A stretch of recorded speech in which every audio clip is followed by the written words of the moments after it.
جه وقت الانترفيو.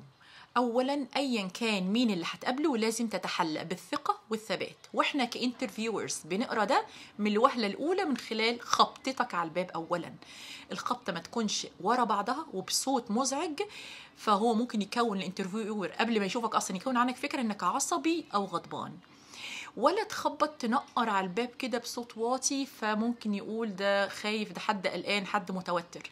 نخبط خبطتين بصوت متزن كده ونتفضل نفتح الباب بالراحة، وما نقفلش بظهرنا، بنمد ايدنا كده من ورا ونقفل، نمسك الباب ونقفله بالراحة من غير صوت.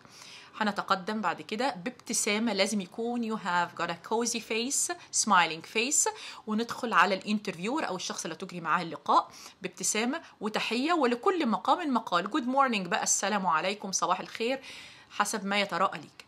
ولو هو مد ايده بالسلام هتمد ايدك برضو with a firm shake hand. الشيك هاند او المصافحه هتكون بطريقه كده تبين ثقتك، ما تبقاش بترتجف ولا ايدك عرقانه ولا متلجه ولا الكلام ده خالص. دي ساين مهمه جدا عشان يكون فكره عنك قبل ما يكلمك اصلا.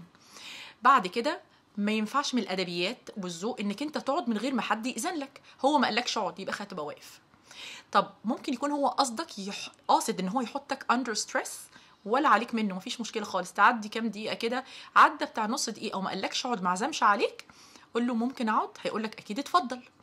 تقعد وانت ظهرك straight your back، ظهرك مفرود كده، بلاش نربع ايدينا خلاص، لان الهاند ساينز عموما او الهاندز موفمنتس بتعمل حاجه اسمها بلوكج. يعني ممكن هو يفهم ان انت بتعمل بلوك للحوار قبل ما هو تجو ثرو.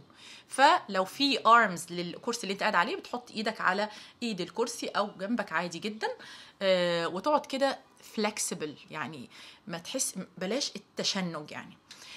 بعد كده لو انت بنوته او لو شاب على فكره do not cross your legs، بلاش اللي هو احط رجل على رجل، دي غير مقبولة أبدا. أنا شخصيا كإنترفيور بكون فكرة مسبقة عن وانت داخل كده وتقعد لي حط رجل على رجل، بعلم عليك بس يعني باك ستيج، يعني ما باخدش فكرة كاملة بس شوية. وبلاش لو انت معاكي شنطه او لو انت معاك شنطه تخليها بارير او تحطها قدامك وقدام اللي بيكلمك او حتى جنب اللي بيكلمك. يعني ايا كان، ممكن يكون هو انترفيو على المكتب وحد هو قاعد قصادك على السايد شير اللي في وشك، ما ينفعش تحط الشنطه ابدا على الترابيزه، تبقى بارير بينك وبين اي حد.